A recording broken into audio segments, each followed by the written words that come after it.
Nama ibu itu adalah Eva Sulastri.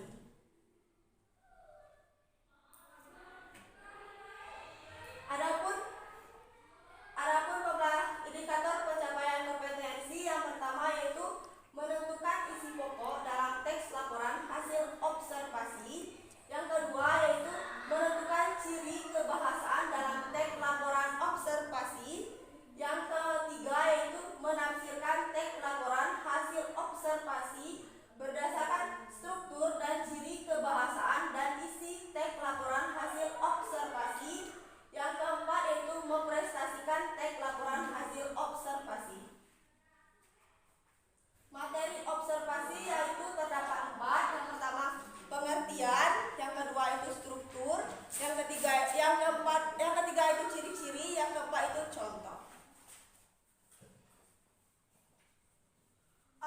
Kalian pernah melihat ada sekelompok mahasiswa yang sedang berkumpul, dia itu sedang mencatat, mengamati, dan meneliti. Itu disebut metode apa?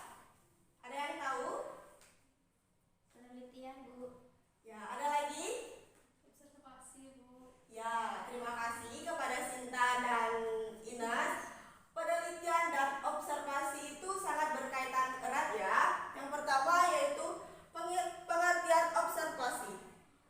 Pengertian observasi itu adalah sebuah laporan hasil hal yang kita amati, atau observasi itu sebuah karya ilmiah hasil akhir tentang pengamatan kita. Yang kedua yaitu terdapat struktur.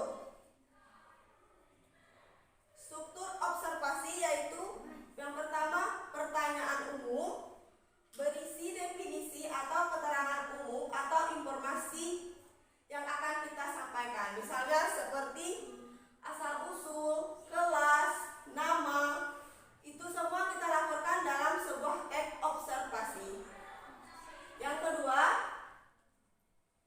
deskripsi bagian. Deskripsi bagian itu merupakan perincian atau hal